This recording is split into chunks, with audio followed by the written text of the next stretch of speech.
David Grega, my brother. It is so incredible, so amazing to have you here on the Mr. Wine Guy podcast to kick off season 4, the comeback of the podcast. David Grega, it's so great to have you here. Thanks for joining me today. It's so cool. I'm glad this came full circle. I'm excited for you. I love the work you're doing. Always a proud supporter, always here to help. So it's really cool to be back on the podcast, man. I remember when I had you on the podcast, you were my second interview. This is back in 2018.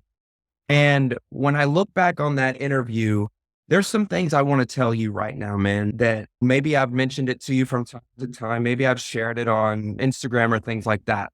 You are a huge inspiration to me for so many things. You're a huge inspiration to me because you're a guy that's driven by intuition. Dude, you're an incredible human being. You're a guy that has like strong beliefs. You're structured in spirituality. Like what you believe, the kind of person you are, your ethos, everything about you from your core, dude, I am a co-signer. I support it. I am there with you. You are a patriot. You're a guy that served this country. You have done so many incredible things for so many different industries, not just wine. And dude, you're a family man. You're a guy that loves your family. You're a guy that has written a story of being a guy that's just so humble, of being a guy that's so focused on family. When I talk with people, it's interesting because when I talk with people about wines that you've made or things that you've done, the story always starts out with this excitement and I get into the wines and I start talking about you, but then I segue and I start talking about how much I appreciate you, how much you mean to me and everything that you stand for. I find myself just spinning this circle of just love and appreciation and admiration for you. And one more thing too, you really inspired me to get into sensory analysis. You taught me as I was following my journey, getting into WSET and level 2, you taught me to appreciate and to love the visibility of wine, the sensations of wine and the perfume of wine and things like that. I'm so captivated of that because of you. And so I don't want to ramble. I'm so excited to have you here today, to have you back and to talk about so many things. It truly means an honor to me, my brother. Wow, what an intro. I thank you very much. I really appreciate it. That's very kind words. And honestly, this is what you hope to be able to do, is to be able to connect with people in a meaningful way. And definitely it's always a one-for-one relationship. Like I get just as much out of interacting with you and other people who I vibe with as they would get from me. And it's a win. I learn and grow in the same way too. And it's a co-creation. It's all collaboration. Everyone in this wine industry is very important. Even if they're scrubbing the floors, if they're an administrative person, they're all very important because I think that wine as a metaphor is very important. And so all of the things that go into that, to reaching out to people, to inspiring people to want to look at wine a little differently or get a little bit more connected to wine, your podcast, all these things are very important because wine can be very important with regards to people getting to know themselves through the medium of enjoying drinking and interacting with wine and all of the other things that come with it. So it's like the more that we can see eye to eye, the more that we can collaborate and have that kind of vibe where it's excited to connect, excited to and grateful for each other, that kind of thing. And it's interesting. And I appreciate all your kind words, but I find myself speaking the same way that you do to so many people more and more as I got to the point where I no longer felt like I needed to prove myself. I had made some accomplishments Yeah. in all of those things. I found that more and more, all I wanted to do was tell people about how awesome I thought they were. Tell people, whether they're winemakers or somebody again in the cellar or someone in the office, and just encourage them and tell them, like, I'm glad you're winning. I believe in you. I think you're awesome. I think that you have a skill that's like really cool. And I think it's very telling. And it's one of the things I've been most grateful for is now the ability to like, I don't have that egoic aspect that's got the big chip on the shoulder, needing validation and trying to prove myself. And now it's more, man, I really love this thing. And I look around and I see this huge spectrum of people with different skills and talents. And I want to encourage them to be their unique self because their unique self is something that they bring to the table. Nobody else does. And I think this wine thing is really meaningful, far beyond smells and tastes or scores or whatever accolades or accomplishments or milestones would be traditionally perceived as like successful. Right. And so it's like the energy behind that becomes like, as you well know, I'm sure it's not, it could be, it's like wells up within you and it actually helps you, right? All Yeah, of this, you having these podcasts and these interactions and the things you've learned, like you talked about, the things you've learned through going out there and taking the first step, reaching out, interacting, following your passion, not having everything laid down bulletproof, but going forward anyway in confidence, messing up, finding things that you feel like, oh, I wish I didn't do it that way or whatever. And then right. learning, growing from those things. Now you're compared to the person you were in 2018, it's a totally different animal. And Totally. now to give back even more to the wine community, which like is like a self-feed loop and it Right. benefits everybody. So it's super cool to hear that. I like the energy. I appreciate it, but I feel the same way that you do. I feel excited in that way as well. So it's cool to be here. When I hear you say that, you are a very spiritually driven guy. You approach wine from this almost this different room. And that's one of the things that's so fascinating to me about you is you don't just come up to the table and we'll use a metaphor. You don't just come up to the table. I'm going to use a lot of metaphors today. And you don't take the physical aspects of what you're going to do as a winemaker.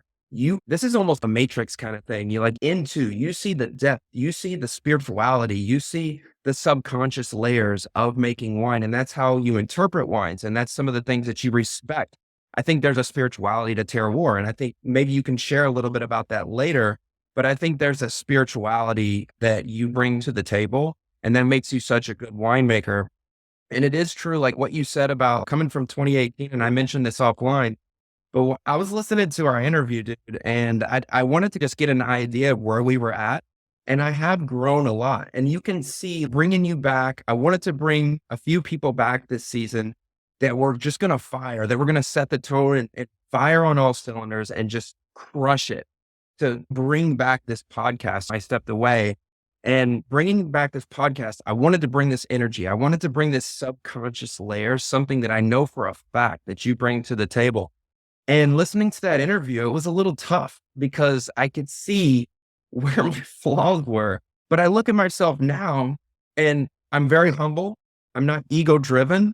I'm confident, but I'm taking this different approach. I'm taking this different step and focusing on what I'm doing, but from a different perspective. And as I've grown, and I didn't even realize I was growing, I feel like I've gotten better. And I think it's this full circle because of people like you and people that I've interacted with and gotten to know and people that I've had on the podcast. And so just piggyback off what you said, there is something special about this full circle and this industry where it just brings everybody together and we just want to show the love and show the appreciation and the admiration because that's something so special about what wine does to each and every one of us. Yeah, no, I agree. And I think that the spiritual component, this and that, everybody has to lean on things that they're naturally good at and Mhm. just hone those to gain an advantage. The Napa Valley in particular, the wine industry in general now, because it's more international than ever. You're having people from different countries, different parts of the world. So there's more competition and there's more talent in the talent pool. And in Napa Valley in particular, it's a small space. It's like Hollywood, right? It's a small space where everyone who really wants to swing for the fences and hit our home run and be famous or what make a 100-point wine or whatever it might be that they're excited about, they tend to gravitate toward places like the Napa Valley, Yeah. Bordeaux or Tuscany or wherever. And because of that, you have to have an awareness of where your competitive edge is. You have to have an awareness that it's not going to work out if you're trying to compete with others. Mhm. There's just too count, and there's too many other people that have great advantages over. I look around the Napa Valley, and it was very clear to me the day that I stepped foot here. I believed in myself. I knew I had certain skills and talents. I knew I had a willingness to work hard and to come up against trials and contrast and learn from those and grow and become better. But I also knew that if I tried to keep up with the Joneses, if I tried to compare myself to other people, I was gonna fall flat on my face. Um, Right. so much talent.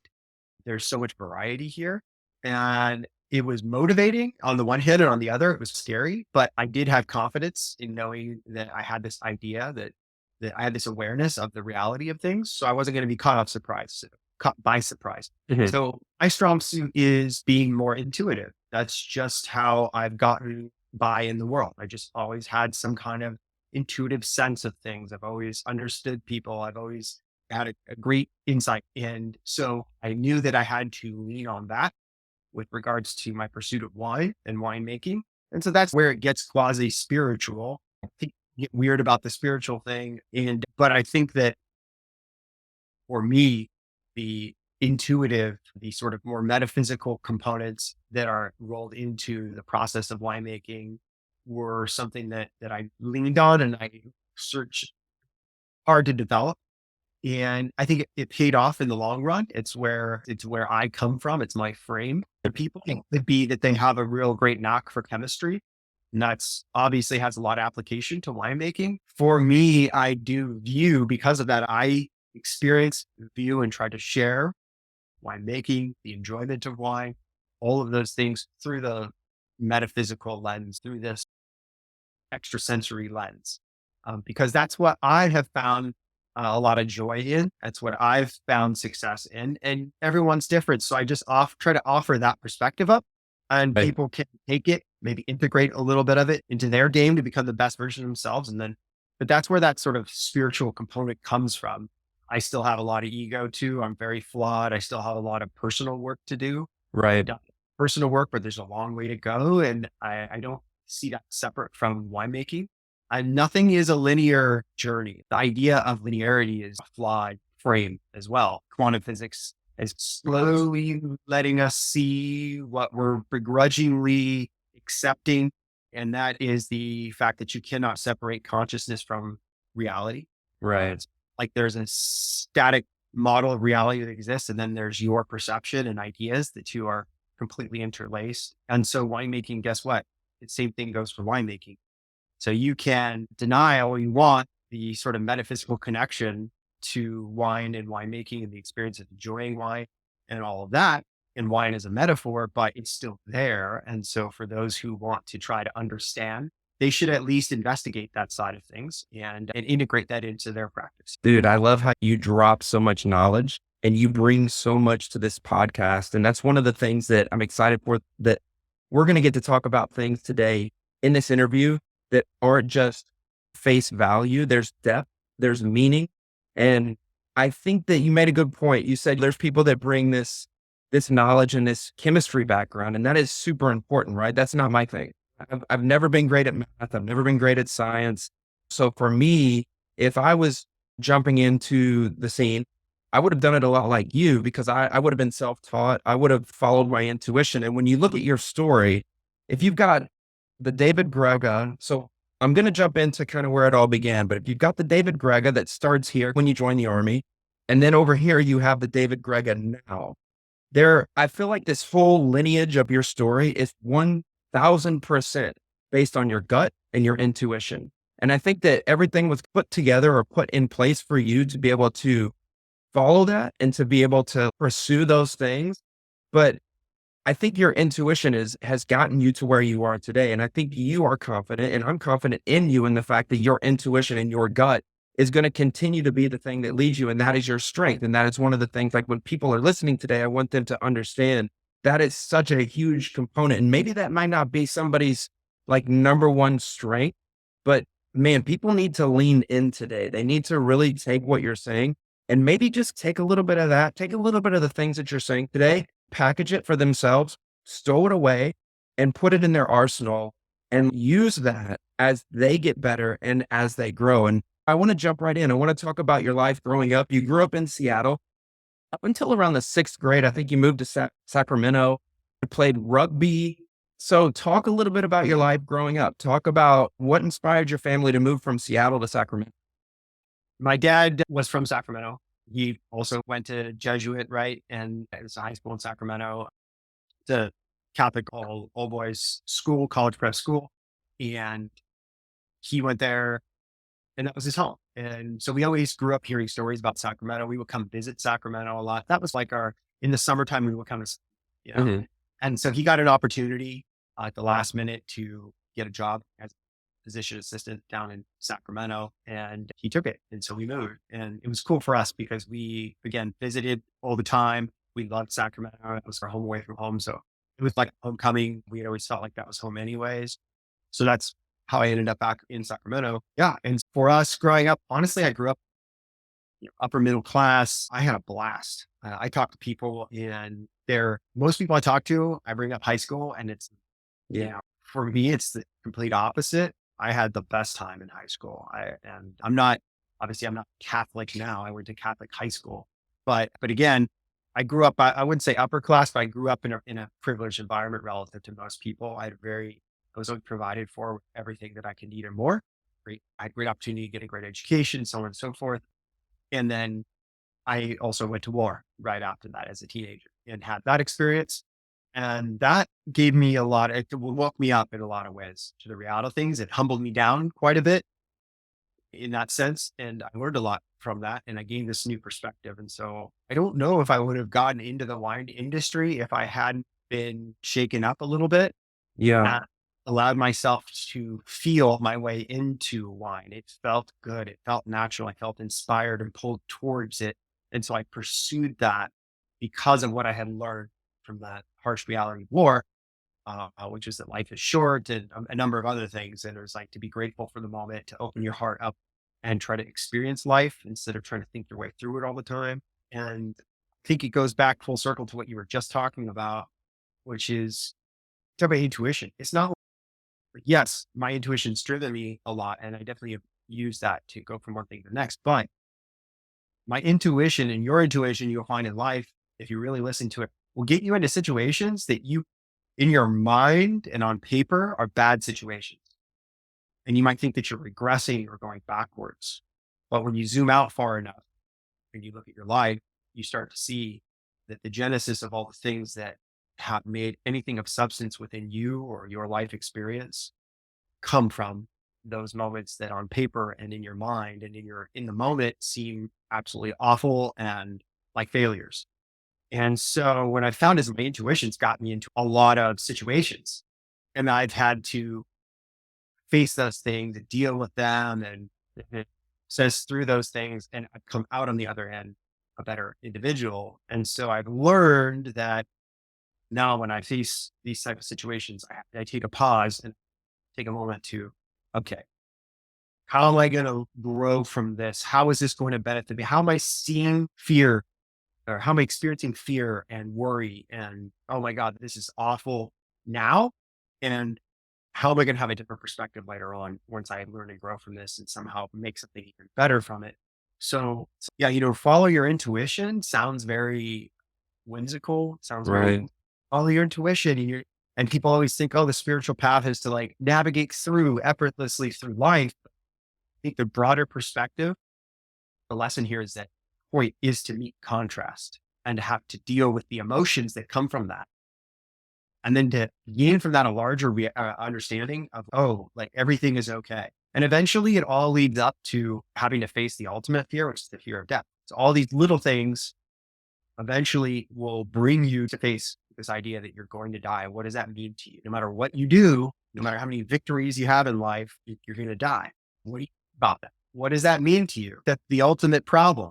And you're like, oh, and so you start meditating on that. And I think it's just so interesting. Yeah, it's not as pretty as it sounds. And then living an intuitive life or letting your intuition drive you, lead you, does lead you to great things and it gives you growth. But on paper, it might look like, oh, you hit a wall here, you failed here, you really took a step down here. So yeah, I don't know. It's interesting. One of the things that you said that really just, it was like a mic drop was taking those moments. Dude, I've hit some walls. And especially in my recent years, I've had some failures. And in that moment, I'm like, why me? Like, why did this happen? I get very selfish. I get very like egotistical. And then when I step back and just hearing you just clarified or gave me that permission to look at these things and say, you know what? This is your journey. You're going to hit those roadblocks. You're going to hit those bumps, but look at that as an opportunity for you to seek the higher power, to seek things that are going to be uplifting or that are going to bring you up, or they're going to create moments where you're going to be better as a result of that, instead of focusing so much on the negativities in life. And I think it's great that you're giving other people permission too, to know, dude, our intuition is not, and I love that you said it, our intuition is not supposed to give us this perfect road to victory. I think some of the best things that ever happened in my life are piggybacks off failures. I think failure's been huge for me, and I know you would agree with that, and I know a lot of people that are listening. Failure when I was younger, it was like, "Oh my god, I couldn't imagine." But focusing on being in that moment, like when you're in that moment and there's a failure that's occurring, I'm at the mindset or at the place now where I'm almost like acknowledging it at that moment. And I think if people can have that self drive and that ability to like be ready because failure will always be there, but just like to step over and to keep going, but to grow from that failure, to know that failure was there to actually help you, to empower you and to lift you up. And so I love that you said that, my brother. There's so much truth to it. You've inspired me in such a way just off of that. Um, but when you talk about your time going into the army, what was it that inspired you? Because I know you played rugby. I know you were, you loved high school. Instead of going on, continuing your studies, maybe you would have played collegiate rugby. Um, what inspired you to join the army? Yeah, I've thought about that a lot. At the time, it's important to, when you're looking back, any part of history, I think it's something that's missed is that people don't really put themselves in that place and try to feel first what it really would feel like to be a person in that place. They're always looking from here back. And I think things get distorted. So if I'm looking from the perspective of myself at that point, 2 years earlier, 9/11 happened. And I was a sophomore in high school. And so I was old enough to really understand what had happened and old enough to feel the pain of feeling attacked and feeling like so many people died in such a horrible way and feeling embarrassed. And I really loved my country and I felt really personally hurt by that and affected by that. And I think a lot of people did. So 2 years later, you then have the Iraq War. We still haven't found the people responsible yet for all this stuff. And the Iraq War is coming up. And of course, again, it's easy to look back and say, oh, there were no weapons of mass destruction and this was all BS and done. Those are valid Good. points, things that I look at and acknowledge now. But at the time, I felt like I was 18 years old. I was looking at 18-year-olds on TV driving their tanks and stuff into Baghdad. And I thought, man, what am I going to stick around here, go to junior college? Because I didn't have the best grades. Go to a junior college, work at Jamba Juice as assistant manager, and then go to high school parties and be the cool guy who graduated last year. That sounded awful to me. It sounded so uninspiring and flat. And I didn't have in my mind an idea of I want to be a doctor. I want to be a this. I had nothing I wanted to pursue. School never really vibed with me. I just never did well. It wasn't super inspiring. So I was not looking forward to that. And I just Right. felt like I could help, felt like I could help. And 2 years earlier, I felt like I couldn't help. There's nothing I could do. And I really wanted to. And it was just that I think that was the driving force for me. And I thought, worst case scenario, I'll come back with some military experience. And it's not a college degree, but it's at least something. And maybe I'll know what I want to do from there. And I have the option to stay in if I really enjoy it. Yeah. It'll be something real. And so all of those things I just put me together and I asked which job was going to be leaving soon. That was a combat arms job, which is a job, a fighting job. That's like more of a front lines kind of job, like infantry and things like that. And they said it was tanker. So that's why I became a tanker because I just said, I want first thing going. It's going to be more of like a combat arms job or like, Yeah. because so inspired by tanks. And then ultimately when I got to Iraq, I ended up not even really, I was on tanks maybe 25% of the time as a gunner and as a driver and a loader, mostly a driver and a loader.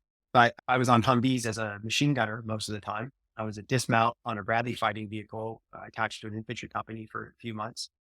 I even did like, I think it was like 6, 7, 8 weeks, something like that. Maybe a month and a half of work attached to a psychological operations unit.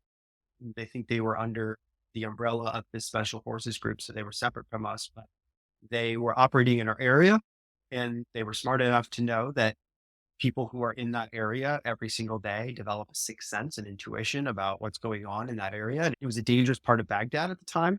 And so they wanted a few guys to fold into their detail to maybe offer that perspective of somebody who's there a lot. So if you see something that looks a little off, you can say, hey, there's usually kids on the soccer field on Wednesday afternoon. Now there's nobody around. Something's weird here. We got to look Yeah. out.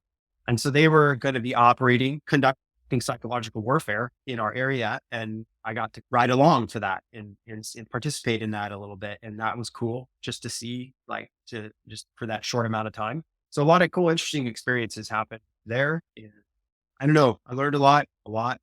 It definitely left a mark on me, damaged my nervous system pretty bad. I just want to come to terms with that for probably a decade or more after I got out, but it caught up with me. So I had to deal with all of those things. I'm still working every day to deal with those.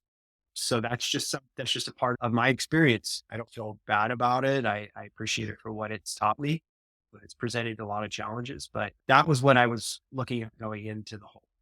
First thing I want to do is thank you for your service. You faced a side of combat that I never faced. I actually joined the Navy in '01. Oh, cool. And I remember on 9/11, I had just checked onto my ship. Mhm. And 4 days later, we were going out on 9/11 for a workup with the JFK Battle Group. And this was a 5-week, what they call Com2X. So it's like one of those things where you get the battle group together and you guys simulate wartime situations. So we're in the jetties and we're heading out. I'm 18, actually I'm 19, and everything happened. And I remember our CO, he gets on the 1MC and basically tells us, this is not part of the drills. Like, we are really actually going out right now, and this is really happening. And when I think about you and what you did, your experiences were so real compared to me, because I look at my experiences like I was in the safety of a ship. I had the battle group around me. You were literally, I'll never forget, dude, March 19th, 2003. I'll never forget where I was. President Bush, he's on the TV and we're launching Operation Iraqi Freedom. And you served during Iraqi Freedom, and so did I. And we're both doing this thing at the same time. But for me, I didn't have those experiences. So I know it's hard, but will you please share a little bit about your brothers and your sisters that you served with, what they meant to you? And also, some of them are not with us anymore. And so we remember them and we love and appreciate all the sacrifices that were made. But talk a little bit about your team and the people that you got to serve with, being there, being in places that a lot of people couldn't have been. Yeah, I think and understandably so, there's a tendency for people who have been in the military, but especially people who haven't, to paint this picture, this like my team of guys. It wasn't like the movie Predator, where everyone's like shredded and muscular and smoking cigars and just stacking bodies. Like, we were regular dudes. I was probably more on I was bigger back then, but I was in pretty good shape. I was a Yeah. smart guy. I was good at what I did. I wasn't the world's greatest soldier, but I definitely was a good soldier. Like, I tried to be as proficient as I could at my job. I think I did Mhm. a pretty good job, but I wasn't, there's nothing wrong with Rambo. Rambo's cool, but that wasn't what it was like. I wasn't Yeah. Rambo. I did some Rambo stuff every now and then, I which was bet you did. I never got to come out of the water with a machine gun, but other than that, I did some Rambo stuff, but that wasn't my experience. A lot of the time, there was a lot of action. There were a lot of things that went on. There were a lot of people died, people were injured. It's true, but there was a lot of downtime, and there was a lot of things that were funny and dorky. And a lot of the guys in my unit didn't look like Arnold Schwarzenegger. They were regular people with their own backgrounds and stories, their own fears. So I think it's important to humanize soldiers. Like, Yeah. people almost dehumanize them because they like, and then people also are self-deprecating. Oh, I could never do that. I could never do that. Man, there's a book written by a guy named I think his name's Joe Grotto. It's a gentleman. It's called You Can't Predict a Hero. Great book, very easy read. He was a Green Beret in Vietnam, later became a highly successful CEO, executive in the financial industry. I think he was the head of Paine Webber when the big collapse happened. And Mhm. he was very instrumental in dealing and navigating through that collapse as a leader. Wrote this great book. The whole idea is that, look, like, there are the people you think and who on paper are like the heroes and the best at what they do in the most squared away. And then, like, when the shit hits the fan, there are the people who show up. actually take that leadership role and actually become the heroes. And they're not always the same people. And often you can't predict a hero. And it was like trying to dissect what are the characteristics, tendencies, the things that actually make it so that somebody behaves in a way that we would consider heroic or great in times of need and great stress. And what I learned is that like you can't predict a hero. Like there were some guys out there that did some unbelievable, like actual Rambo heroic type stuff. And these guys were not only would I say just normal, some of them were like people that you would consider to be bad dudes, Yeah. criminal, like bad people who did things that are awful, or, alcoholics or people who beat their wives or whatever stuff that's like really bad. I knew one guy who later I actually had to take to military prison. I had to escort him on an airplane in handcuffs in uniform to military prison at Fort Knox. A guy I served with and watched do some shit that was like super heroic. And Mm. he was just a guy who was a troublemaker too. And he couldn't get his shit together and he made mistakes and he did some things he had to pay for the consequences still. And so that was like confusing for me, is trying to like that really shook that experience really shook up my whole idea of like how I look at people, how I judge people. And I still to this day carry that with me. So I think people need to understand that guys out there in these extreme situations are not extreme people most of the time. There are dudes like we Yeah. all hear stories about some of the great special operators and even the special operations teams. There's some losers. There's some douchebags. There's some guys that are fake heroes that when it really comes down to it, tuck their tail between their legs and run. Even after all the really extreme selection process that they have in various special operations units, still people get through there. Um, it's not common. It happens. I think that to me was the most impressive thing was just like what people who maybe look average or seem below average can do. What is a good person? Yeah. What does a hero look like? It's helped me a lot because I'm not perfect at all. I make a lot of mistakes. There's a lot of things I need to work on. Yeah, I'm a family man, but I can be so much better as a father, right? And I have a lot to work on uh, in that regard. Does that make me a bad person? I have things to work on with regards to communication, connection, parenting, all of these things. No, it just makes me a human and it doesn't have anything to do with my potential and my value and what I can do or what I can provide. I don't know. I guess I got a lot of perspective in that way. We did lose some guys and that was tough. It definitely still affects me very much. Yeah. There are times if I see something like a military funeral, right?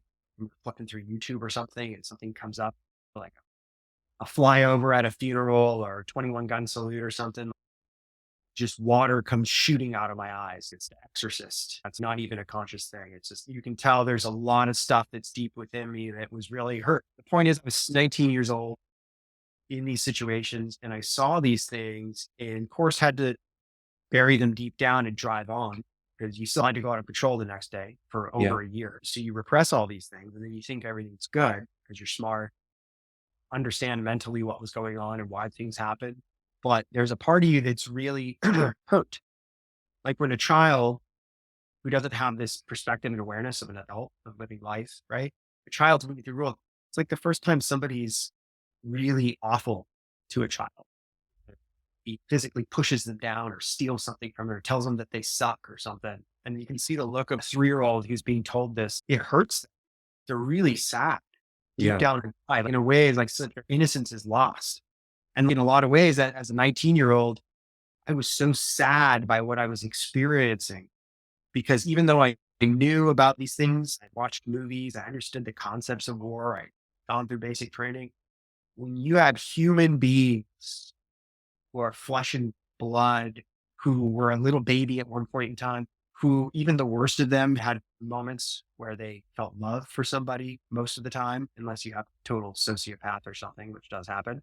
Yeah. But you'd be surprised how many people that are awful people responsible for awful things that have had in their lifetime experiences of joy, love, connection, empathy, all of these things. Like we tend to try to put everyone into a basket of black and white, either evil people These are not evil people, but you'd be surprised how many are in this gray area and how much you have in common with people that you would consider to be evil people. Mhm. And that really realized. I remember one time we were in an area, there was an attack that went on. It was a classic IED then ambush type of situation where they tried to take advantage of finding us in a tough spot. The IED went off as we were on foot patrol in an area that was like a roundabout, and it missed the timing. So it just missed our vehicle, and it actually hit a dude on a moped. And this is a big IED. And somehow I think he was actually too close to the blast to be like disintegrated into a bajillion pieces. Where it was like it was like the blast went out and he was like underneath the code. Yeah. And I won't go into too much detail, but I'll say that so what happened was that explosion happened. Sniper fire comes from rooftops. And it was the only time when it was one of those cool moments where it was like, it was like exactly like what you're trading. When we were trading, when you're in an open field and you're exposed and you're taking enemy fire from a certain direction, you need to move. The first thing that you need to do, try to suppress that threat instead of pulling up and then getting trapped and letting them come around you and surround you and take you over. You need to push back right away. How do you do that when you're exposed in an open field? How do you move toward a hostile target? You don't just go running and hope you don't get plunked away, right? Mhm. You have a strategy that's a leaping and bounding type strategy. So you'll have maybe 6, 7 guys here and 6, 7 guys here. And the dudes that are down in the prone position are providing suppressive fire in this area. The other guys are running up to about like here or a little bit past to the point where they're not in the field of fire of the other guys. And then they get down and they go into the prone and the other guys get up and they take a 3 to 5 second sprint. And then they get down while these guys provide cover fire. So you're leaping and bounding, always suppressing the enemy, and you're moving toward an objective, keeping yourself up and vulnerable with as little better, 3 to 5 seconds at most, and keeping yourself down. And you never think when you're trading that it's actually going to work out that way. Yeah. This was one of the situations where it actually worked out that way. And we just went right into it. Boom, boom. I'm up, I'm running. They see me, I'm down. Go, move. So we started doing this, and it was pretty clear they didn't want to fight. They saw that we weren't going to back down. And so they broke contact and left. We reset and came back. And when we looked back, we saw the guy in the moped and he was still alive, but basically most of his insides were outside of him kind of thing. Oh, yeah. It was just a bad situation. And it was like, I remember looking at that guy and seeing his eyes before he passed away.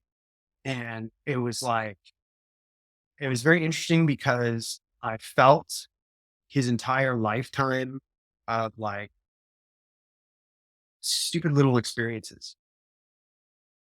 Having maybe a sibling come into the room and do something kind and share a toy with him, and he was really excited about it, or having this little moments of eating something that he really loved, his mom made for him or something, like these very Yeah. human little tiny things that seem totally random and unimportant. Right. I like felt all those moments in his life and realized like this was a human being for better or worse. He's just caught in this situation and he's now facing a situation where like he's seconds away from dying. And it's no matter what your faith is, when you're in that situation, you don't really know how you're going to feel. Like, are you going to feel like really sure about what's going on? Or is there going to be a sense of fear? Are you going to be most likely, a lot of people talk about thinking about their life? Is there Yeah. something that you ever said to somebody that he was thinking about in that moment? I started thinking of feeling all of these things. And then it was like, that part that really stuck. So what I'm trying to say is that these are the things that like that really hit the part of me that was still a little child. And when I was 19 years old, you're still not developed in your brain fully at 19. Basically, as a kid still. Yeah. And I grew up in this upper middle class environment, private school, and this was like it was like a 3-year-old kid who just got slapped by their dad or something in the face when they were telling him, I love you, dad. And dad says, you're a piece of crap and smacks him in the face. It was like that kind of like Yeah. sadness and hurt. And it helped me in the sense that it's really allowed me to empathize with a broad range of people and judge a little bit less, which has helped me a lot. And not to get I know this isn't a war podcast, but I don't know. Those are the things I took away from it. It's one of those things where it's like life brings you these situations and is it bad? Is it good? Yeah. I gained a lot because of that experience, but I suffered a lot. Still to this day, it's difficult for me. I still have to deal with that damage to the nervous system at a deep level and my own response to trauma and whatnot. I know that was difficult to share and going through those things. And I know that you say this isn't a war podcast, but when you think about your life and your story, interviewing people on the show, it gives me an opportunity to really tap into who they are and their journey. And this is absolutely your journey. And some of these things can be tough and difficult, but to be able to hear you share from an empathetic place, from a place that is so genuine and so loving. It means so much to me. And I know it means a lot to everybody else that's listening. And moving forward, when you look at your time after the army, it's interesting because you actually gained a little bit of weight. You were over 300 pounds. And when I think about, dude, I'm looking at you on the video now and I'm like, there's no way that this guy was a 300-pound dude. So talk a little bit about that experience. What got you to that point where you had to make a decision? You almost remind me of David Goggins from back in the day, dude, where like David Goggins was going through something similar and Yes, you were going through that as well. So what was the tipping point to where you realized from a holistic standpoint that you had to get yourself back on track? I was in a lot of pain. I think it's a good segue because we just talked about it length, a little bit of the experience of being in war and the consequences of pretending like everything was cool. It caught up to me, catches up to people in different ways. For me, I overate. I wasn't an alcoholic, but I would probably have a couple drinks every night, nightcap, cocktail, something like that. And then I would eat too much. I ate healthy foods ish. I never was a person who just sat and ate a bag of whatever Doritos and candy bars, but I was just eating a lot of food. Yeah. And I was thinking that it was just part of the wine lifestyle. And we're going to lunch and then we're doing this. And then we have some charcuterie and cheese and a couple glasses of wine, maybe a bottle of wine, who knows? And everyone's laughing and celebrating. And it was fun, but I was using a lot of that as a way to just not deal with things. And then it got to the point where life will just, it will, if you let it, it'll bring you to your knees. It'll bring you to rock bottom. And I had to hit a rock bottom type of point where I was in so much pain. I thought I was dying. Some doctors thought I might have cancer, some mysterious thing they couldn't figure out. Nobody could figure out what was wrong exactly. They gave me these weird diagnoses that didn't even make sense. Yeah. And I was in pain every day. Like I couldn't sit down for a year. Like that ridiculous amount of pain. Nobody could figure out what was going on. I was on antibiotics for 8 months, all the things. And I remember my son was around 2 years old and he was playing on the little playground and he wanted me to chase him. And I physically couldn't do it because I was in so much pain and I was just so out of shape. I was so tired. And he looked and and this like look of kind of disappointment on his face. Yeah. And he didn't understand why I wouldn't chase him. And then he just let it go and then moved on. And that look on his face was like pretty much it for me. Like Yeah. I was like, look, man, I don't know how long I'm going to be around, but I'm really letting this kid down. He just wanted me to chase him. He doesn't understand that I'm tired. He doesn't understand I'm in pain. Just to him, it's I don't want to chase him. And I'm his dad. Hmm. And I was like, dude, no way. I was like, so I don't know if I'm going to live or die or not, but if I'm going out, I'm going to go out with a fight. And I want to be around my son as long as I possibly can. And so from that place, I woke up the next day and I literally just said one word. And I literally from the inside out, I just dropped every belief that I had around wellness, fitness, blah, blah, blah, food, anything. I dropped. It was like I just came in through the void to planet Earth for the first time. And I had no idea what any of these things were. I didn't even know how to eat. I had to relearn everything. I literally did. So I just started from there. I let my intuition guide me and it brought me to different resources, books, things, podcasts, whatever it might be. I think they had podcasts back then. Yeah. And I found a way. And everything that I put in my mouth from that morning on, I was trying to fight for my life. How is this going to help me survive? How is this going to help my body fight off disease? And that was what I thought for the first 6 months. And I had gotten to a point where I was so stressed out.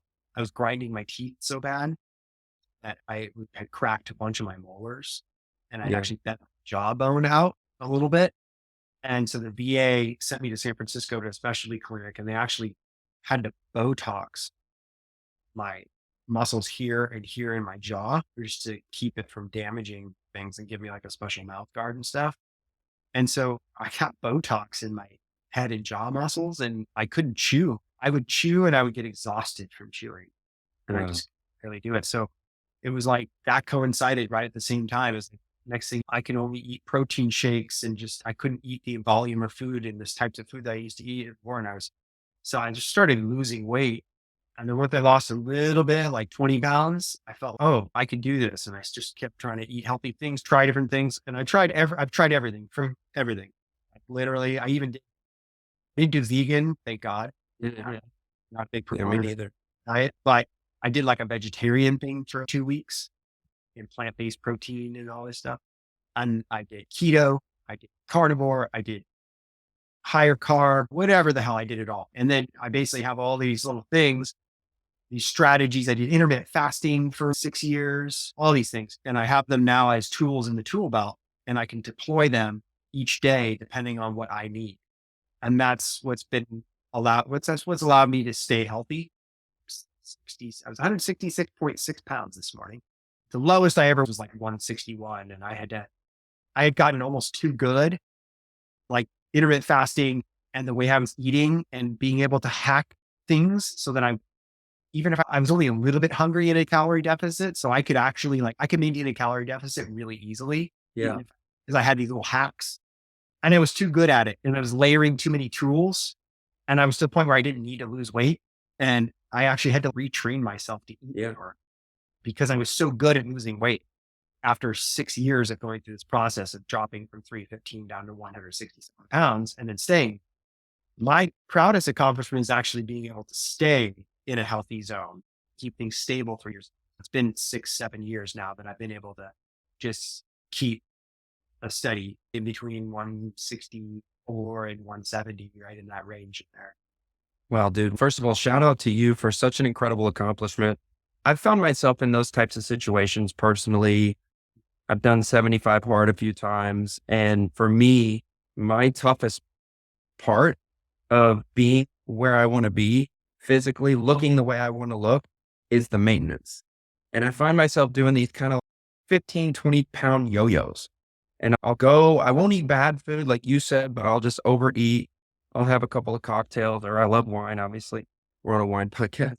But then I'll have this moment where I'm like, I have to wake up. I do these like quarterly wake ups.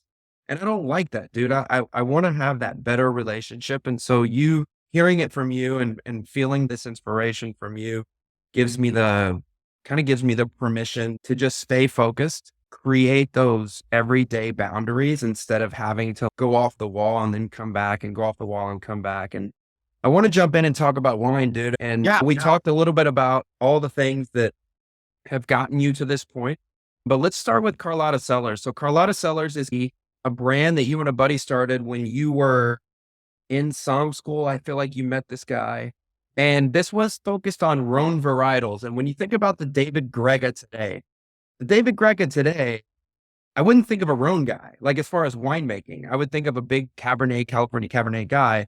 But talk a little bit about the Rhone varietals, what they mean to you, and also just the inception, the beginning of this brand. I love road varietals. I think that they are so interesting aromatically. And aromatics for me is the number one thing I enjoy about wine because it's so connected to memory and imagination. And they're really enticing and flirtatious. So from the Rhone in particular, just provides such a broad spectrum of aromatic complexity, but they're also a little bit country. There's something not pretentious about Rhone wines. Then I just like that vibe. And so I've always loved Rhone wines. I still do. Everyone's palate changes. Sometimes I'm more Northern Rhone.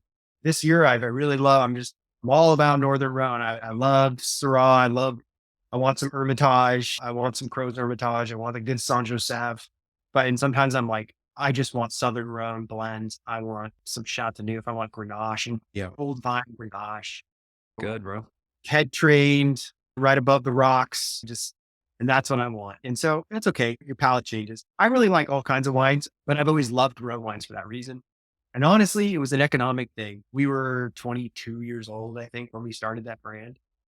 And I think I paid $600 a ton for Feliz Creek old vine Carignan. It was a 103 or 105-year-old Carignan out of Hopland. It was some of the first fruit we bought, and it was like $600 a ton. And I paid $800 or $900 a ton for some old vine Grenache. These vines were like 48 years old. So we call them old vine Grenache from Larry Venturi out of Capella, I think. So Oh, nice. I think the average price of Napa Cab was 5,000 or no, maybe it was like 8,000 or something. $8,000 a ton was like the average when most of the high quality cab was 10, 8, 9, $10,000 back then, 20 years ago. But the average I think was more like 7 or something. Yeah. And 5 times, 6 times more. It was an economic thing. So we could get really cool, interesting fruit, old vines that were very full of flavor, full of personality for a price that we could afford. And so we got some Eagle Point Ranch and Casey Hartlett. Got some from Stu Bewley. We got some Alder Springs fruit. And that was cool. And so that was just a way of learning. That was like, I didn't go to Davis. I learned by making my own wines, and we learned a hell of a lot. And we closed it down. Ultimately, we got to the point where we were close to 1,000 case production. In order to pay ourselves a real salary, now we were starting to grow up, get married, have kids. In order to pay ourselves, we would have had to find an equity partner, and they would cut us a very large check. And it would have been like bringing someone else in and then owing all Yeah. this money. And it's just, I don't know. It just didn't feel right. So we just closed up shop. Aaron went his way, bought a wine shop, and is now like this natural wine guru. And I went my way. And that's when I met, or it's when Jeff sat down with me and asked if I wanted to be part of all of the brands he was working with as assistant winemaker. Eventually, a few years later, I was able to work my way to associate winemaker, and we were making 5 or 6 different brands at 4 or 5 different wineries. And it was a divide and conquer thing. And eventually we had a great 2016 vintage. We had a great 12, 13, 16 vintage came around. We thought we were going to get 100 points there. Didn't quite happen. A lot of 99s. Kept going. We had our podcast in 2018. Right. And listening to that podcast, that was my mindset going into that vintage. Just turned out to be best vintage I've ever worked in. Yeah. For Napa cabs. And we were very fortunate to get a lot of 100-point scores in that vintage. And that was like the groundbreaking thing. Very grateful for all of those opportunities. Pretty rare situation to be in because we really had, I'm not going to say we had no budget, but the focus was whatever it takes to make the best wine, do it. And there was a lot of trust, and that was a cool place to be in. I'm very grateful for that. And it was interesting because I remember moving to Napa and I was paying $800 a month to rent a room at the Silverado Garden Inn Apartments. And we were broke and laying on this bed. It was like super squeaky, like metal spring mattress Yeah. laying on my bed at night. And I would literally just be like, I want to make the greatest wines in the world and try to visualize that. Wow. The idea of making 100-point wine was like, it's like somebody just thinking they're going to win an Oscar or something. It's ridiculous. You don't actually think that people who do that are from a different planet. Yeah. And you're just this regular person. And then it was like, you actually realize like when you connect the two things together and you're like, this feeling that something special about this, you feel confident, you know what to do. You don't feel scared and you're excited and you just do it and you put in the work and you focus and you have this belief in it. And then it like, connects. And you're like, oh my God, this is real. This isn't fantasy land. This doesn't happen to other people from another planet. This is real. If you work hard and you keep pushing and you believe like you can really do anything. And it was like, on the one hand, it was super cool. I woke up the next day after all of that I think that same year we had Rob Report magazine best of issue, Dude, I was going to mention that. Magic Wine, right? All that stuff. What's his name? The golfer, Phil Mickelson, poured our wine into the Wanamaker cup when he won it and drank it Yeah. out of it, hoping went viral. All these cool things. I felt super cool. Ego was pumped up. And the next day I basically had a panic. I felt so empty. It was like weird. I felt that was when I realized that thing that I thought I was chasing, sitting in my bed thinking, I just want to make the greatest one. Well, 100-point score would be so cool. That wasn't actually what my heart really wanted. It wasn't what my soul really valued. It wasn't why I was in the wine business. I wasn't mad at it. I was very proud of those wines. I think they deserve those scores. I think they deserve to be celebrated. All of those wines we worked really hard on. They are great wines. They're world-class wines. And I'm totally confident. And I feel super blessed to share that with the world and to be a part of that. So no problems there. But I just realized that, wow, that was really cool. And I'm super grateful for it. That was not the thing that really kept me the dream to the business and that I love about it. And so I had this like period where I started to reassess things. And now with this new frame, I started looking around and I just saw everything different. It was like Neo in the Matrix. Yeah. Finally, like when he changes his frame of belief, I mean, he's zeros and ones everywhere. And he's, oh, wait, like I can jump across a roof, which is totally ridiculous. But no, I actually can because I see things clearly. Totally, dude. Like I saw all the people I thought were like the heroes that were from the other planet, that were like extraterrestrial gods or something. I now realize they were human beings. Like I now realize that I could do what they did, not place them because nobody can replace an individual. Each individual valuably brings something unique to the table. But that as an individual, I had just as much value as they did, although it was a different manifestation of value. But I saw these people in that light. And where there's light, there's dark.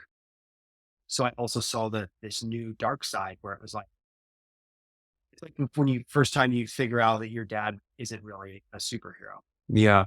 He's a human that is flawed. It just lets you down in this weird way. It's really disappointing. It's crushing this whole idea that you had and a story that you've built. So I started seeing that in the whole industry. I started seeing that in everything. And I had a tough time with that.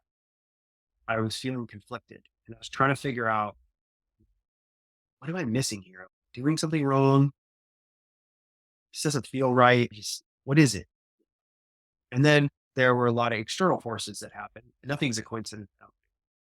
Fires in 2020, we have COVID and all that and all those shenanigans. Yeah. And all of this stuff at the time when I was really feeling all of this, trying to figure all this stuff out, all these external pressures spun things around even more. And I was just like, my family was growing. So my sense of responsibility was there. And so I had all these pressures from all these different areas. And it was like,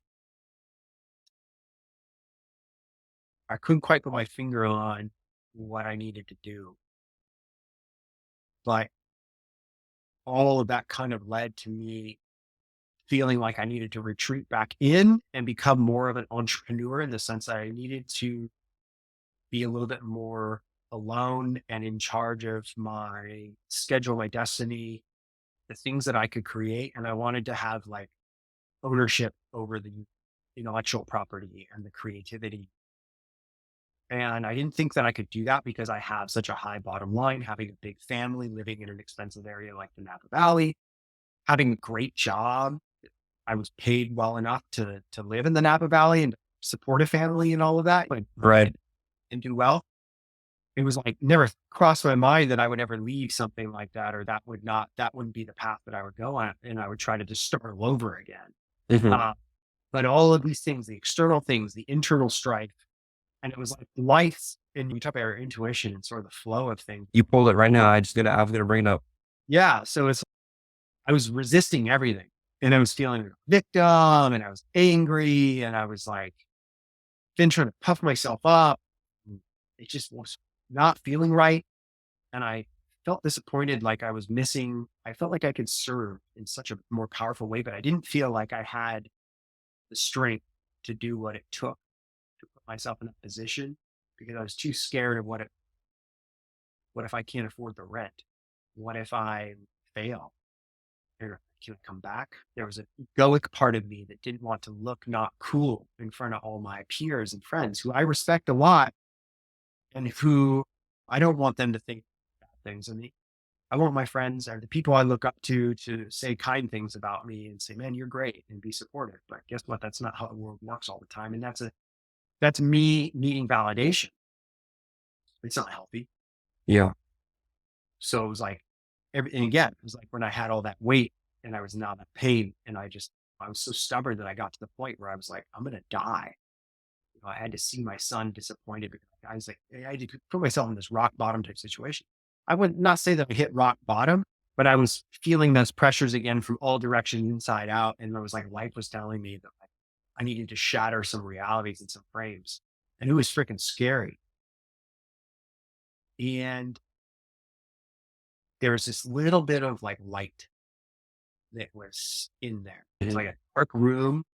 If you had a dark room, a tiny light, and you had like charcoal powder and you just threw it up. So it was almost like black smoke that you could see. So like the light, even the little bit of light was fuzzy. That's the way I felt. But this little light was there. And I remember I actually filmed a couple videos, but I filmed a video, like just like with my camera on my phone in my car. And it was like to save my life. I had to film this. And I was like, look, and I was just talking to myself. I said, look, this is the situation. These are all the things that are going on. This is how I feel about it. There's plenty of reason to feel all these things. And I can't say what's going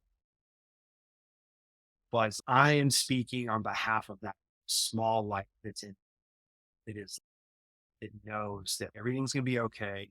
And that there is something so great that I am here to bring to the world that like, I have to get over myself. I have to face these like miniature deaths. I have to take a look at my ego. I have to take a look at pride. I have to take a look at who I am. What is my identity? How do I identify myself? How do I value myself? What are the gifts that I'm here to bring to the table? And how am I bringing those to the table? What am I missing here? What am I overlooking? And I know that I know everything's going to be okay. I know there's great things in store and I know this is going to be a great journey, but like right now it's really scary, but I want to record this because I want the future version of myself that I know is going to be this person who is very realized, who goes through these things and grows in a way that's profound and who has offered a lot to the world and feels very content about those things. I know that person's going to watch this video and I want that person to see that I was always inside of me this whole time, even when it just seems like there's no reason to do it. So I recorded those. I had a couple of them. I recorded one, and then I had this little upswing like 6 months later where I had these couple of these crazy opportunities that were like from heaven, like opportunities. And then it like something at the last second and it disappeared. It was like, here it is. Contracts were signed. Going to change my life. This was the thing I visioned. Here we go. And then it was just like, bleep. Oh my God. I was like, wow. And I filmed another video. All right, look, we filmed this video before. All this stuff happened. Now look what happened. I was like, hey, you're going to learn that there's no linear path. And that until you really learn what you need to learn, you're not going to be able to grow and evolve. And that growth and evolution doesn't look like a straight line going up like this. And this is the way it is. And so now what are you going to do? Let me tell you what I'm going to do. I'm not going to quit. I'm not going to stop believing. I'm going to show you. I'm going to show myself. And I recorded that video. And so I have those locked away. And it's been this cool path of learning. It's taken me all over the place. I've had to become this entrepreneur where I'm like doing all different kinds of things within the wine industry. I'm helping people make wine as a consultant. I just signed on with a new brand called Rock. They're up on Atlas Peak. Super excited about that. Been helping out some brands here in the Santa Cruz Mountains. Did a little collaboration with Ryan Beauregard out there. He's an amazing winemaker, super cool dude. Yeah. Very excited to just work with him on some things. But I've also done like, a lot of blending for people, private wines for wine clubs and stuff like that. All these other parts of the industry I never delved into that I had to navigate, figure out. And so I learned a lot from that, which was super cool. And I had to do stuff like I took a job at Bottega in Yountville as a sommelier. Oh, nice. Took forever. And I felt, oh, this is like a regression. What am I doing here? This is stupid. And that's my ego being butthurt here. It's hard, feeling insecure, all these type of things. And then that experience has been so cool. I was exposed to people and situations, new frames and ideas that I would have never been exposed to that are freaking cool. I got to meet all these extremely talented people, to talk to, have these amazing conversations. I got to just stretch my brain in a new way and taste different wines that I hadn't tasted in a long time and learn and grow so much. I got to work with Chef Michael Chiarello Wow. for 9, 10 months before he passed away. When I have those little memories in my mind, sitting down and tasting a martini done 10 different ways and going through smelling and tasting and talking about the subtle variations between the two. What was the ideal martini? And then listening to him talk to me about putting on a show and how we're here to entertain and to put on a show and a certain way and why it's so important. And hearing him talk about service and how his greatest pride was to be a servant. And I remember him saying, if I could park everyone's car who comes to my restaurant, I would. And he meant it. He wasn't just saying it. The guy meant it. Well, And I was like, and I'm sitting over here feeling like I'm too cool to be doing that. And I'm like, oh, this guy's like this famous chef. He's built all of this amazing stuff and been very accomplished. And all he wants to do is like park someone's car. And he means it when he says it's not just BSing. You can tell all of it. This guy meant it. But he was serious about it. I was like, oh, there's some perspective.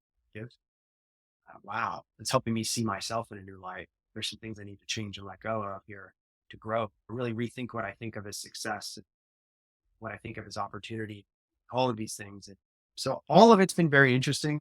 That's where I'm at now as far as winemaking is concerned. I wanted to point out a couple of things. I thought it was cool that as you're laying on that spring mattress, the last thing you're thinking about is failing. And you're thinking about making the 100-point wine. And I know that eventually, I feel like you've had these aha moments in your life. And we talked about intuition a little bit, and you pulled it out before I could even bring it up. And so we were like on the same mindset there. All these situations have been of some sort of an intuition, and these aha moments, going back to the guy on the moped, you talking about that moment where you were in a different place, or seeing your son wants you to play with him, but you can't, and you see yourself in that place.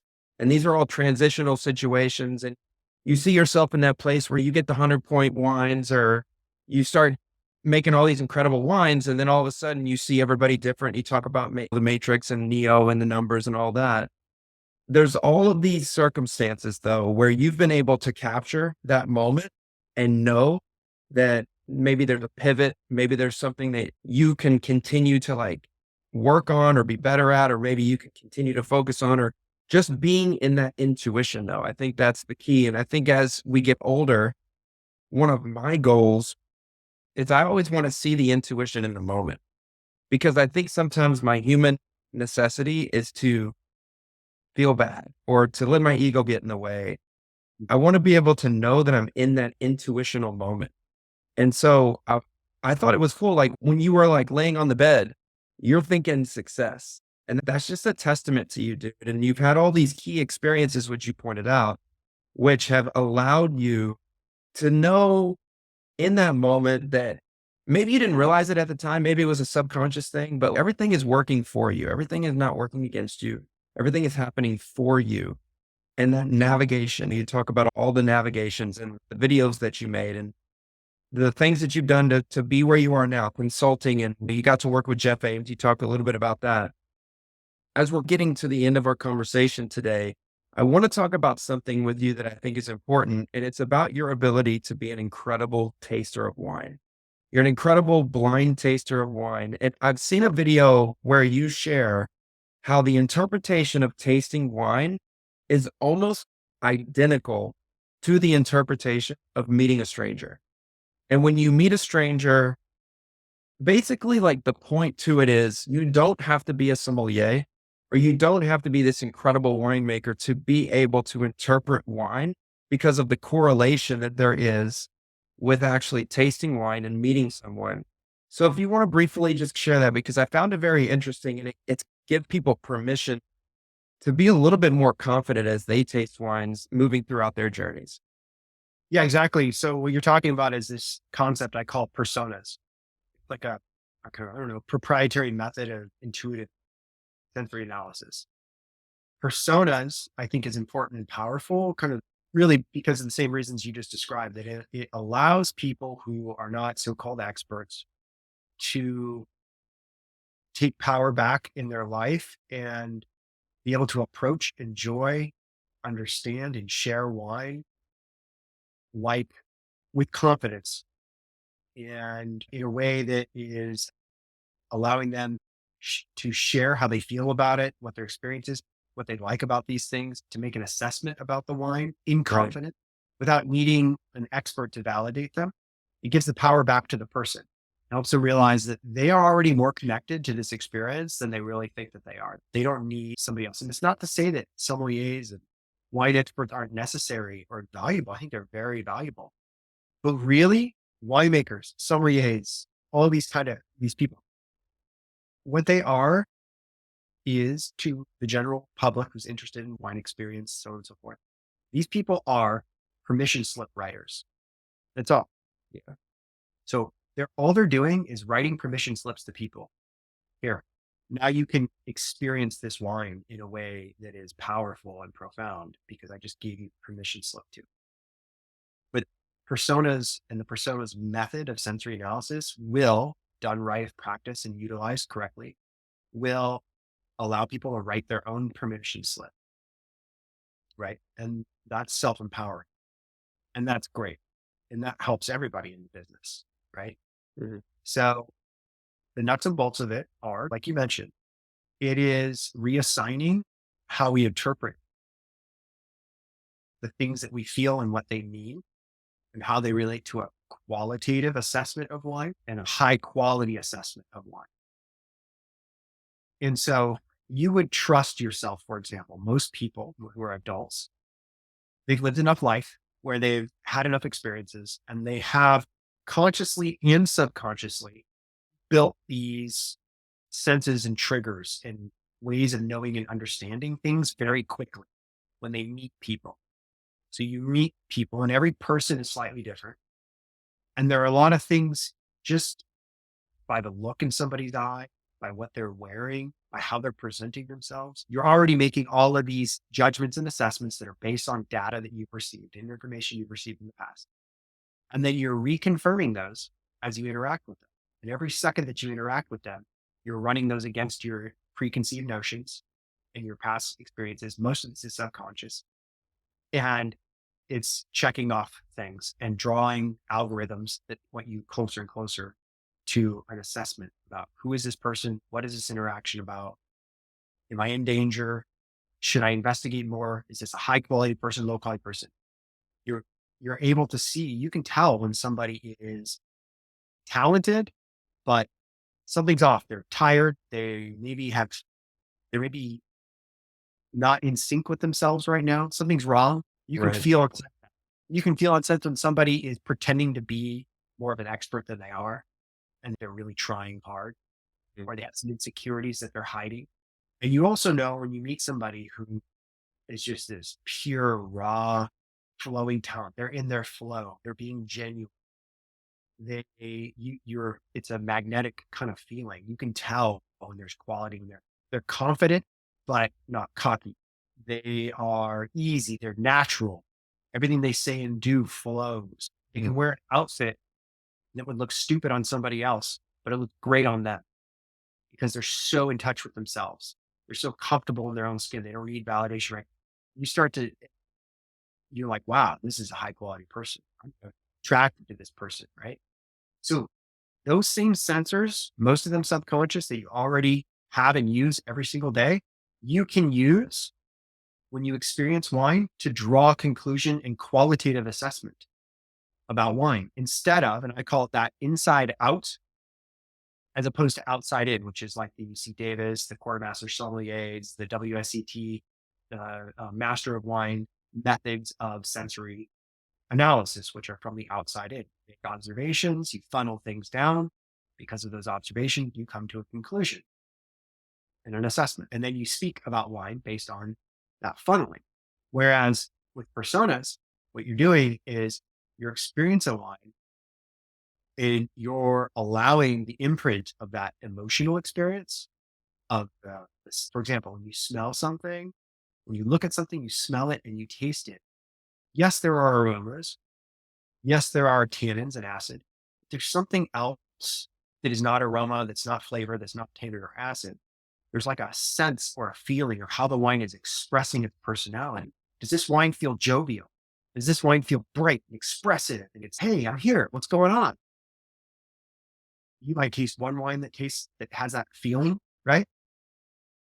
And you might taste another wine that has a similar feeling. But the difference that you notice between the two is that in the first case, this jovial, fun, poppy personality type, hey, almost bordering confidence, right? Yeah, I'm here, excited. That in the first wine, it comes off as very natural. So you're feeling it and you like believe it. You're like, oh yeah, it feels complete. Doesn't ring any alarms in your system that something's off with it. It feels like this is an excited wine. This is a wine that is just giving me all these things, but it's not like running off the cliff and falling away. It's still here. It's with me. Right. It's staying centered. I'm tasting the wine all the way through. It's there with me. I'm holding its hand. It's holding my hand. I'm experiencing this thing. And that is the personality of it. And then you go to the next wine and it's similar, right? Got this expression. It's poppy. It's, hey, I'm here. But it's almost like the personality of it. When you're sitting with that wine in your mouth, the feeling goes from this to Yeah. very not poppy, almost like Batman, a little like, is this a hero? Is this a bad guy? It's a little cerebral, a little like the tone in your body changes. The way you feel goes down. If you had a musical thing, it would be, it would be the low part. Like if you listen to a song, it's dun, dun, dun, dun, dun, and then it's dun, dun, dun, and you feel it in your body. When somebody walks into a room and their energy is very low, you would say, oh, they brought the energy down or they lifted my spirits. We're using the word up because it's the same thing that happens when you tune frequency up, high vibration. High vibration goes, pitch goes high, right? We feel it in our body. We say, oh, he lifted me up, right? When you're serious, the tone of your voice comes lower. Right. When you're excited, it becomes higher and quicker, more frequency. These are the sort of alchemical metaphysical components that we spoke about earlier. You want to get into like Freemason secrets and hidden truths. It's like Hermetic principles. It's like Leonardo da Vinci, all these great people, all these polymaths, all these geniuses. They were all hinting at the same thing. Is it like there's some sort of magic? Everything is so connected. Like I was just speaking about when somebody comes in and they have a high vibration and they're like, you would describe them in a way that describes the tuning of a pitch up and it actually moves your body up. Your body literally comes up. When you're sad, you're like this, you're protecting your heart. When you're confident, when you're okay, you're open. Your eyes are here. When you're trying to protect yourself, but you're like this. If you go back and watch me, there were times when I was like this. That's a signal to myself that subconsciously there's something here where I'm feeling protective of. I'm covering my heart, right? But I recognize that now and I've learned to train myself to see that and to make an assessment about that. Oh, okay. Pay attention here. What is that? In the same way, you would then look at that wine A and that wine B, and you would be able to make a qualitative assessment and say, you know what? This wine is really made. It's farmed. It has a lot of expression. It's very bright. It's very gregarious. It's got a lot of great energy to it. And it's made well because the wine is put together, right? It's very balanced. It's very balanced and not out of sync. But this other wine here is disconnected. So there's something going on here within the grape itself. Maybe it wasn't farmed quite well. Maybe the winemaker didn't really understand how to approach the wine. And so there's a disconnect. And it's showing me that through the way that it's feeling and expressing its personality as I'm tasting. After you learn through trial and error to hone this skill, you start to be able to make more and more accurate qualitative assessments about wine in the same way that you would be able to make qualitative assessments about people as you meet them based on their expression, how you feel, how they show up in the world, the difference between what they're saying and what they're doing, the difference between what they're wearing and what their body language is saying. Someone wearing all the right stuff, the body language is the outfit doesn't look good. You sense something's off. Yeah. And it's usually something is off. This guy successfully makes $500,000 a year. He's got the great life, got the great suit, but something's off. There's something inside of him. Maybe he's got some kind of addiction. What you can investigate, you can sense that, and you can say, "Oh, I don't know, something's going on with this guy. I think there's a lot of potential here. Obviously, good fruit. There's obviously some great qualities about this wine, but my assessment is here, right?" And so it's learning to start from the inside out and to make assessments, to listen to how you feel and your perception, and to over time, as you practice this method, just like how you can't start out with this quartermaster sommelier's tasting grid and be a master somm the next day. You go through tons of practice and repetition. So this isn't a magic wand. Right. This is something that you practice doing. You practice focusing on the feelings and the emotions and the expression and how that wine shows up. You personify that with a personality trait, like you would as a person. What if this showed up as a person? What would I think about that person? Hey, that guy, he looks great, but he looks like he didn't get enough sleep. You can tell. His hair is Right. a little bit dark under the eyes, quite the same self. You taste a wine and you're like, hey, this wine's amazing, but something's a little off. It's not showing well today. Maybe there's a flaw here. Maybe it's just in a down phase. Maybe it's in a dumb phase. Maybe it needs 20 more minutes in a decanter, but you can sense that. So you learn to trust that judgment and train it and notice it right away. You don't necessarily need to do that when you're dealing with people because you automatically do it. You've given yourself the permission slip to trust your judgment, but you Yeah. haven't given the permission slip to use those same tools that are already finely tuned, like perfectly tuned to you when you're experiencing wine. And so teaching the personas method is really teaching you to write your own permission slip to use the finely tuned instruments that you use to assess situations and quality and characteristics and attributes in things and to share those and communicate those to other people. It's allowing you and empowering you to then write that permission slip to use those things with regards to how you experience wine, how you share what you think and feel about wine, and how confident you feel in doing so. How confident you feel in a crowd of people speaking about your assessment of the wine. You feel confident because even if you're challenged, it's not attacking your identity. You feel confident because you're saying, no, this is how I feel. I know how I feel. And I know why I'm saying this. You might be convinced by somebody else to take another perspective, but it doesn't change that when you're speaking from this perspective that you have now, that you're speaking from an honest, true place. So you feel confident in the truth of that. And that is empowered. So you go forth with confidence. You can speak with confidence and not feel shied down when you're around wine experts or other people. You can have a conversation about different people's perspectives and not be butthurt when somebody challenges yours. Because you're just talking about how you feel about someone. Maybe you're wrong. So what?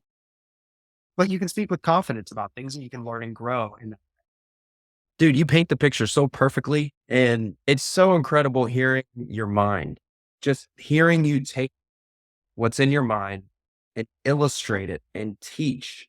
You're not just like, dude, you're not just like vomiting words. Like you're giving this realm of different things for people to think. You're a vast, wide variety of information and love and spirituality. It's just been incredible.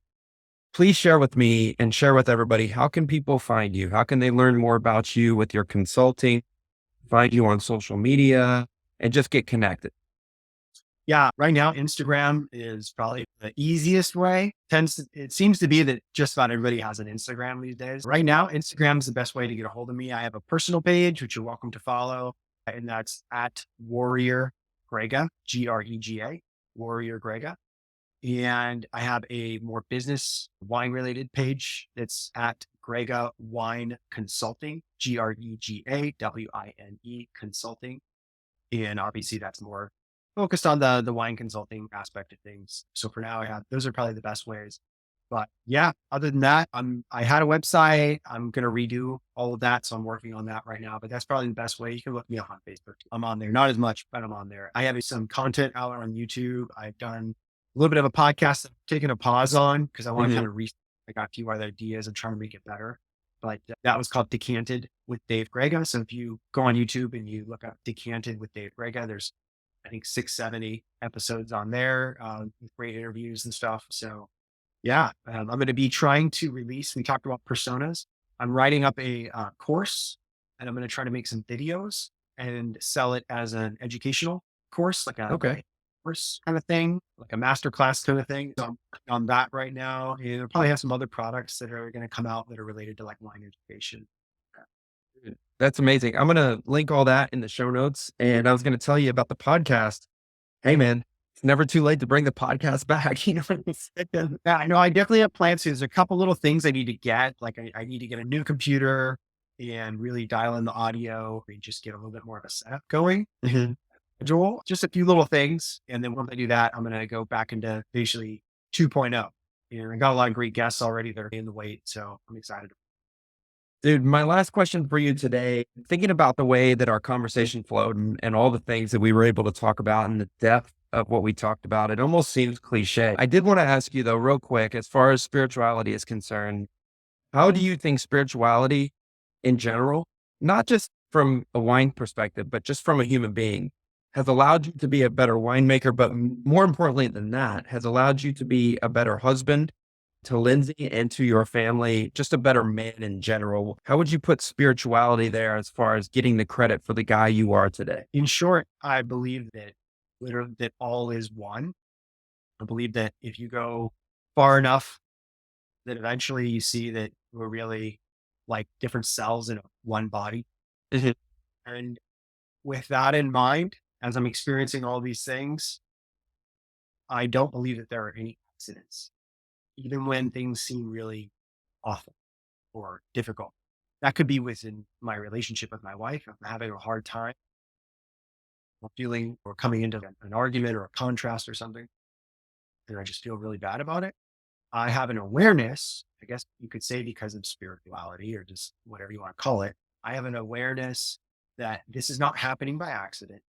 And that if I want to grow and evolve, or if I want the best probability to happen from this present moment, I need to understand that this is happening for a reason. That reason is understanding growth and evolution and to know myself a little bit deeper. And if I'm willing to venture down that road and not just be hot headed and point fingers at other people, that I can pull something out of this, that a higher part of myself that I don't quite understand wants to learn and understand. Otherwise, I would not be here right now. And that's just my perspectives that I hold. Whether I'm right or wrong, I don't know, but that's what I feel like is right. And I think that for me, having that sense that all is one helps me recalibrate myself when I feel like I'm getting off track with regards to a like experience, good or bad, and really understanding that they're the good and bad are really one and the same because there's a higher perspective where none of Right. that really matters and just the experience. I tend to feel, and I'll just say this in closing, and again, we're talking about me personally, your beliefs could be different. For me personally, I have this scene that runs through my mind where like when things feel very overwhelming and it feels like nothing makes sense or like this can't be intentional, right? And I just think about life in general, ups, the downs, trying to figure it out, the meaning of life. I see this scene like at the end of the movie Titanic when Jack is standing at the top of the staircase after he dies or whatever, and like the Titanic sank, but he's coming back, and there's this moment where it's like some different dimension where everybody's in their best dress. It's first class cabin. It's Yeah. dinner time. Jack's there looking handsome. He looks down, he sees all these people, and they're like clapping and celebrating. And it's everything's okay. Everything is, I can feel like there's a party going on where everybody that I've experienced in my life, especially the people that I thought were my enemies, are there like giving me high fives and stuff. And we're just like, Mhm. dude, that was awesome. Like, dude, and there's gonna be some beautiful moment. Maybe that's true, maybe it's not, but at least like I think about that a lot. It helps.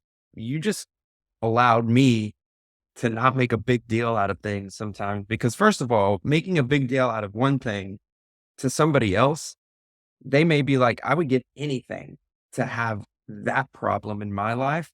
I always think to myself as I've gotten older, I don't even understand the idea of pain and problems or the association to things that are bad. When you really think about somebody that's going through something, or there's people that don't even have a home to live in, just give me one day to live a life where I don't have the security of a roof over my head. And all of a sudden, anything that I'm dealing with will be water under the bridge because it's not what I think it is. It's what I'm making myself believe it is. All these things in life are happening for us. I truly believe that. And with that being said, David, dude, having you back on this podcast is incredible. And I know we went way over, but dude, we've been talking so long and it just seems like it flew by. There is something deep and meaningful about you. And I know we share that connection and you mean so much to me. And I just want you to know that you sharing what you shared today on the podcast has been just like overwhelmingly mind blowing, dude. Getting to hear about your journey. Thank you for sharing about some of those tough stories in the Army, but sharing about the things that came out of that that made you a better person, your intuition, your time in the wine industry. All these things have been just an incredible testament to you. And it's why I love you so much. So I just want to thank you, man, for being back on the podcast and setting the tone for season 4. All right, man, dude, I'm excited. I'm excited to see your growth and evolution. And I think what you're doing is a real service and will really help a lot of people. So you're pat yourself on the back for that one. I think you're heading in the right direction. So your intuition's been good to you as well. Thank you, brother.